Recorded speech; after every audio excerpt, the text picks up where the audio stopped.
एक फिल्म पारिवारिक फिल्म है। इस फिल्म का टाइटल है बाबुल की चौखट। तो चौखट से आप समझ ही रहे हैं, मतलब दुआर जो भी समझ लीजिए। तो बाबुल की चौखट इस फिल्म का नाम है और ये बाप बेटी के रिश्तों पर आधारित कहानी है। इसमें मतलब एक बिटिया जिसकी माता जी का देहांत हो चुका है पहले ही, तो एक बाप ने उसको किस तरह माँ बाप दोनों बन के पाला है और बिटिया भी उसी तरह अपने पिता पर जान देती है। तो बेसिक जो कंसेप्ट है इस फिल्म का यही है, बाप बेटी के बीच की जो बॉन्डिंग है वही। बहुत सामाजिक फिल्म है, लेकिन आजकल के दर्शक कुछ हाई फाई एक्शन वाले मूवी को पसंद करते हैं। उनके उम्मीदों पे ये फिल्म कितना % सक्सेसफुल उतरेगी? देखिए, जो फिल्में एक्शन वाली हैं उनके हीरो अलग होते हैं। हर एक फिल्म की कहानी एक तरह से तो नहीं हो सकती है और ज़बरदस्ती किसी फिल्म में एक्शन डाला जाए ये भी मेरे दृष्टिकोण से सही नहीं है।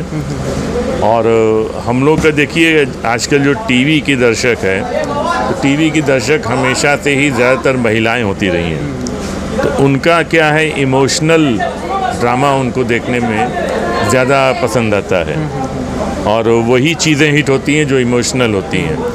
तो मुझे नहीं लगता कि ये फिल्म अगर इसमें फ़ाइट नहीं है या एक्शन नहीं है तो ये लोगों को आकर्षित नहीं करेगी या इसकी कमी इसमें महसूस होगी, क्योंकि फिल्म का ताना बाना इतनी अच्छी तरह से बुना हुआ है कि आपको बिल्कुल महसूस नहीं होगा कि फिल्म कब शुरू हुई और कब ख़त्म हो गई। जी। अच्छा, आपको सर लगता होगा कि कई वर्षों के बाद हमारे भोजपुरी समाज में ऐसी मूवी बनने जा रही है? नहीं, अभी जो भी फिल्में बन रही हैं ना, देखिए लॉकडाउन के बाद से परिदृश्य बदला है। उसके पहले तक एक तो थिएटर ज़्यादा खुले थे, तो हम लोग थिएटर में रिलीज़ करते थे। तो उसमें क्या होता था, भोजपुरी फिल्मों में आइटम सॉन्ग होते थे। और अभी विगत 2-2.5 साल 3 साल से आप पिक्चरों को उठा के देखेंगे ना, तो आपको बिल्कुल नहीं मिलेगा। ये सब बिल्कुल ख़त्म हो गया है। वैसे भी छोटे पर्दे पर अगर आप आइटम वगैरह डाल के फिल्म बनाते भी हैं तो छोटे पर्दे का अपना भी एक सेंसर है, वो पूरा उस चीज़ को उड़ा देता है। कोई वल्गैरिटी आपके घर में, आपके ड्राइंग रूम तक पहुंचने नहीं देता है।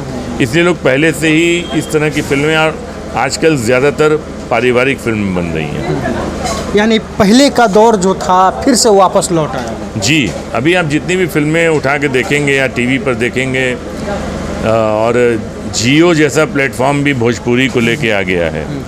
तो इस समय हमारे पास बहुत चैनल हैं, बहुत से यूट्यूब चैनल हैं और भोजपुरी को काफ़ी मान सम्मान मिल रहा है। तो ऐसा नहीं, इस समय काम बहुत अच्छा हो रहा है। तो मैं चाहूँगा भोजपुरी का ये मान सम्मान बना रहे हमेशा। इसमें आपका क्या रोल है?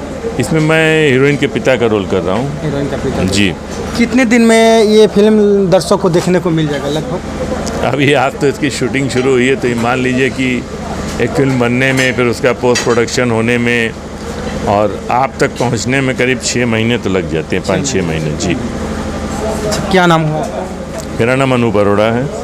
बहुत बहुत धन्यवाद सर आपका। ये अनूप अरोड़ा थे और इन्होंने फिल्म के बारे में बताया और इन्होंने ये भी बताया कि ये फिल्म किस प्रकार को आकर्षित करेगी और दर्शकों को अपने तरफ रुझान करेगी, क्योंकि आजकल के डेट में भोजपुरी में फिर वो सीन आ गया है, फिर ऐसे कहानी आ गई है कि पहले के युग में जो पारिवारिक फिल्म होती है, जो दर्शक अपने पूरे फैमिली के साथ बैठ के देखते हैं, उसी प्रकार की ये भी मूवी है और आप भी अपने पूरे ऑल फैमिली के साथ थिएटर रूम में जाके फिल्म देख सकते हैं। फिलहाल मैं धर्मेंद्र कुमार तिवारी, NDTV भारत। जय हिंद।